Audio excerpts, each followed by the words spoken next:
आप सभी को मेरी ओर से प्रणाम। मेरी बहुत सारी माताओं ने मेरे से प्रश्न किया है, स्त्रियों को, महिलाओं को दुर्गा सप्तशती का पाठ कैसे करना चाहिए। मेरी माताओं, आपका यह प्रश्न मेरे सिर माथे पर है। मेरी बहुत सारी माताओं के मन में यह भी शंका है, क्या स्त्रियों को दुर्गा सप्तशती का पाठ करना चाहिए या नहीं। इस विषय पर भी आप हमें बताइए, स्त्रियां क्या दुर्गा सप्तशती का पाठ कर सकती हैं या नहीं। तो मेरी माताओं, आपको जरूर जानना चाहिए, एक सभ्य समाज की रचना नारी के शिक्षित होने से होती है। हमारी सनातन धर्म का इतिहास साक्षी है कि प्रत्येक नारी में माँ अनुसुईया है, प्रत्येक नारी में माँ सीता है, प्रत्येक नारी में माँ लक्ष्मीबाई है, प्रत्येक नारी में सत्यवान सावित्री है, प्रत्येक नारी में वशिष्ठ मुनि की पत्नी अरुंधति है, प्रत्येक नारी में मंडन मिश्र की पत्नी उभय भारती है, प्रत्येक नारी में माँ गार्गी छिपी हुई है। मेरी माँ, जब स्त्रियां शिक्षित होती है ना, तो घर परिवार अपने आप संस्कार युक्त होता है। इसीलिए प्रत्येक नारी को दुर्गा सप्तशती का पाठ करना चाहिए। यदि दुर्गा सप्तशती के 11वें अध्याय के 6वें श्लोक को पढ़ें तो वहां पर लिखा हुआ है, विद्या समस्तास्तव देवी भेदाहम स्त्रियः समस्ता सकला जगत्सु। प्रत्येक माँ भगवती का स्वरूप है और दुर्गा सप्तशती तो है ही माँ शक्ति की उपासना। तो मेरी माँ स्वयं शक्ति स्वरूप है और उनको भी दुर्गा सप्तशती का पाठ अवश्य करना चाहिए। दूसरा, मेरी माताओं, मासिक धर्म होने पर क्या हम दुर्गा सप्तशती का पाठ करें, यह प्रश्न आया था। तो ध्यान दीजिएगा मेरी माताओं, मैंने बहुत बार यह प्रमाण दिया हुआ है कि स्त्रियों को 5 दिन तक कोई भी देवादि कार्य नहीं करना चाहिए। यदि आप मेरी माताओं दुर्गा सप्तशती का पाठ नित्य करती हैं और बीच में यदि मासिक धर्म आ जाए तो 5 दिन तक आपको पाठ नहीं करना चाहिए। 6वें दिन से ही आपको दुर्गा सप्तशती का पाठ प्रारंभ करना चाहिए। तीसरा प्रश्न मेरी माताओं का आया है, क्या हम यदि संस्कृत में पाठ ना कर सकें तो क्या हमको दुर्गा सप्तशती का पाठ नहीं करना चाहिए। ऐसे बहुत सारे प्रश्न आए हैं। तो मेरी माताओं, मैं आपसे कहना चाहता हूं कि अद्य को अपि संस्कृत विद्वानम नास्ति। इस पृथ्वी पर कोई संस्कृत का बहुत बड़ा विद्वान नहीं है। प्रत्येक व्यक्ति अपने गुण विचारों के अनुसार संस्कृत के शब्दों को ग्रहण करता है।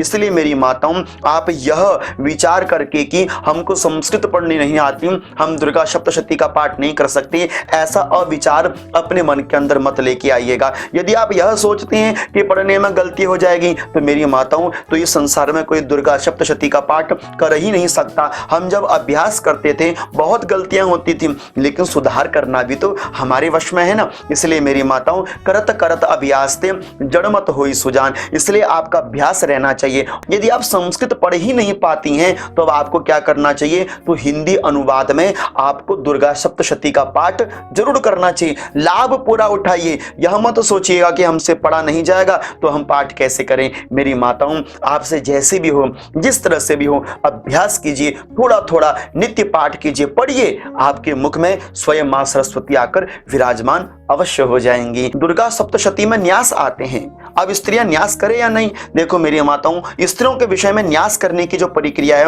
वह शास्त्र में अभी तक मैंने कहीं नहीं देखी। इसलिए मेरी माताओं, यदि आप न्यास ना भी करें तो प्राणायाम के द्वारा आप अपना पाठ प्रारंभ कर सकती हैं। यदि आप गर्भ से हैं, गर्भवती हैं, तो गर्भवती स्त्री को प्राणायाम नहीं करना है। मात्र केवल देवी भगवती का चिंतन मनन करके ही अपने पाठ को प्रारंभ कर लेना चाहिए।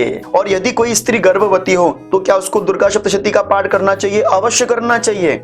मेरी माताओं, गर्भ अवस्था तो ऐसी है कि जिसमें आप जितने गुण ग्रहण कर सकते हो उतना अच्छा है। ये आपकी होने वाली संतान के लिए लाभप्रद रहता है। इसलिए मेरी माताओं, गर्भ अवस्था में भी आप दुर्गा सप्तशती का पाठ नहीं छोड़िएगा। दुर्गा सप्तशती पाठ से जुड़ी हुई कुछ मूलभूत बातें हैं मेरी माताओं, जो मैं आपको बताना चाहता हूं शास्त्र प्रमाणों के साथ।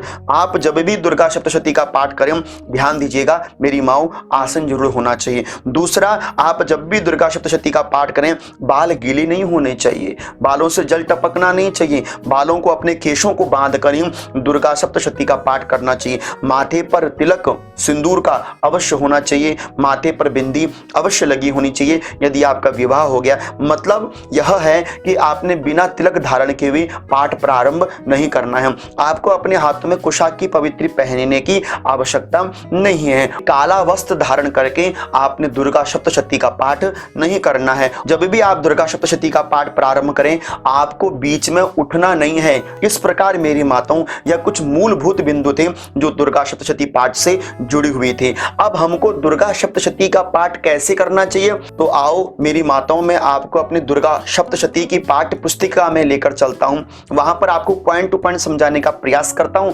आपने उसको समझना है और ध्यान देना है। तो आइए, आपके पास दुर्गा सप्तशती की पुस्तिका होनी चाहिए। आसन पर आपने दुर्गा सप्तशती की पुस्तिका को रखना है। हाथ में पकड़कर कभी भी दुर्गा सप्तशती का पाठ नहीं करना है। आप जब यहाँ से पाठ विधि प्रारंभ करेंगे, दुर्गा सप्तशती में यहाँ सब कुछ है, तो यहाँ पर सर्वप्रथम 4 मंत्र दिए गए हैं जिनके द्वारा आपको 4 बार आचमन करना है। ओम ऐं आत्म तत्वम शोधयामि नमः स्वाहा, इस प्रकार बोलते हुए आपने 4 बार आचमन अर्थात जल लेना है। उसके उपरांत देखिए यहाँ पर लिखा है संकल्प। ओम विष्णु विष्णु विष्णु, यह समस्त संकल्प जो वृद्ध रूप में है, विस्तृत रूप में है। अब आप इतना बड़ा संकल्प ना कर सकें तो मैं आपको छोटा सा संकल्प आपकी सुगमता के लिए दे रहा हूं, जो आपकी स्क्रीन में है। आप इस संकल्प के द्वारा भी अपना दुर्गा सप्तशती का पाठ प्रारंभ कर सकते। अत्र शुभ दिने अमुक देव्याः अपना नाम लेते हुए सपरिवार सबांधवश्च कल्याण हितार्थाय दीर्घायु पुष्टि धन धान्य समृद्ध्यर्थम श्री नवदुर्गा प्रसादेन श्री महाकाली महालक्ष्मी महासरस्वती देवता प्रीत्यर्थम दुर्गा सप्तशती पाठ पठनम च करिष्ये। हरि ओम तत्सत्। इस प्रकार संकल्प करने के उपरांत आप यहाँ से देखेंगे शापोद्धार विधि लिखी हुई है। आपने दुर्गा सप्तशती के जो श्लोक हैं वह शापित हैं, उनको शाप से अनुग्रह करने के लिए क्या करेंगे, आप यहाँ पर देखेंगे ओम ह्रीं क्लीं श्रीं क्रां क्रीं चंडिका देव्यै शापनाशानुग्रहम कुरु कुरु स्वाहा। इस मंत्र को आपने 7 बार पाठ के प्रारंभ में और 7 बार पाठ पूरा होने के बाद, जब आप अपना पाठ पूरा कर लेंगे दुर्गा सप्तशती का, तो अंत में इस मंत्र को आपने 7 बार बोलना है। उसके बाद आपने प्रत्येक मंत्र का उत्कीलन करना होता है। तो उत्कीलन मंत्र यहाँ पर है, देखिए ओम श्रीं क्लीं ह्रीं सप्तशती चंडिके उत्कीलनम कुरु कुरु स्वाहा। इस मंत्र को आपने प्रारंभ में 21 बार और अंत में 21 बार पाठ के अंत में कहना है। उसके बाद आप देखेंगे मृत संजीवनी विद्या जप मंत्र दिया गया है।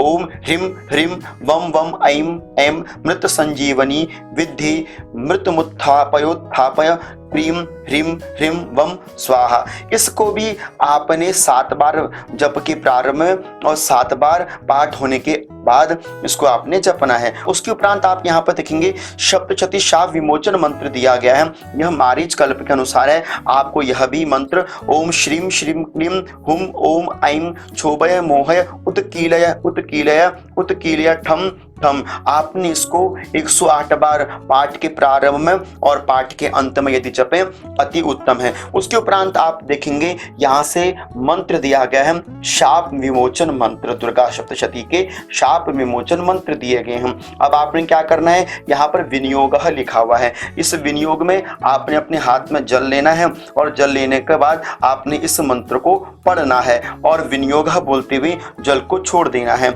जैसे मैं आपको पढ़ के दिखाऊं, ओम अस्य श्री चंडिकाया ब्रह्म वशिष्ठ विश्वामित्र शाप विमोचन मंत्र वशिष्ठ नारद संवाद साम वेदाधिपति ब्रह्माणो ऋषियः सर्वेश्वर कारिणीं श्री दुर्गा देवता चरित्र त्रयं बीजं ह्रीं शक्ति त्रिगुणात्म स्वरूप चंडिका शाप विमुक्तौ मम संकल्पित कार्य सिद्ध्यर्थे जपे विनियोग। विनियोग बोलते हुए जल को पृथ्वी में छोड़कर ओम ह्रीं रेतः स्वरूपण्यै मधुकैटभ मर्दन्यै ब्रह्म विशिष्ट विश्वामित्र शापाद विमुक्ता भव। आपने इस प्रकार इन समस्त मंत्रों को बोलते हुए, यह 20 मंत्रों का है। इस प्रकार शाप विमोचन पूर्ण करने के उपरांत अब आपने दुर्गा सप्तशती का पाठ प्रारंभ करना है। यहाँ पर आप देख सकते हैं अथ देव्याः कवचम। यहाँ पर विनियोग दिया गया है, अर्थात आपने हाथ में जल लेना है और विनियोग बोलते अंत में जल को छोड़ देना है। यहाँ से ओम नमः चंडिकाय से आपने देव्याः कवचम प्रारंभ करना है। यदि आप संस्कृत पढ़ने में असमर्थ है तो यहाँ पर हिंदी अनुवाद दिया गया है, आप इस हिंदी अनुवाद के द्वारा दुर्गा सप्तशती के पाठ को कर सकती हैं। जब आपका पाठ पूर्ण हो जाए तो यहाँ पर देखेंगे लिखा है इति देव्याः कवचम संपूर्णम। आपने इति और संपूर्णम इन दोनों शब्दों का प्रयोग किसी भी पाठ में नहीं करना है। उसके बाद आपने अर्गला, अर्गला के बाद कीलकम और कीलकम के उपरांत अब आपने यहाँ से क्या करना है, नवार्ण मंत्र। नवार्ण मंत्र दुर्गा सप्तशती की आधारशिला है, यहीं से आपका पाठ प्रारंभ होता है। इस प्रकार आप यहाँ देखेंगे नवार्ण विधि। इस नवार्ण विधि को मैंने अलग से एक वीडियो बनाई है जो मैंने डिस्क्रिप्शन में और आई लिंक में दिया है, आप वहां जाकर भी मेरे चैनल में इस वीडियो को नवार्ण विधि जप विधि देख सकते हैं। इस तरह से नवार्ण विधि पूर्ण करने के उपरांत यहाँ पर ऐम ह्रीम क्लीं चामुंडाय विचे इसको 108 बार मेरी माताओं रुद्राक्ष की माला में जप कर लेना है। यदि इतना नहीं कर सकते हैं तो आप मात्र केवल जप कर सकते हैं या प्राणायाम कर सकते हैं। इस प्रकार आप देखेंगे यदि सप्तशती न्यास कर सकें अच्छी बात है, नहीं आता है तो मात्र केवल मां भगवती को प्रणाम कर लेंगे। उसके उपरांत आपने प्रथम अध्याय को पढ़ना प्रारंभ करना है। याद रखिएगा जहां पर विनियोग लिखा है वहां पर हाथ में जल लेना है और विनियोग बोलते अंत में जल को छोड़ देना है। यहाँ पर मां भगवती का ध्यान करना है। ध्यान दीजिएगा यहाँ पर हिंदी अनुवाद भी है, संस्कृत ना पढ़ सकें तो आप हिंदी अनुवाद को भी पढ़ सकते हैं। और आप यहाँ पर एक बात का ध्यान रखेंगे, जब भी अध्याय पूर्ण होगा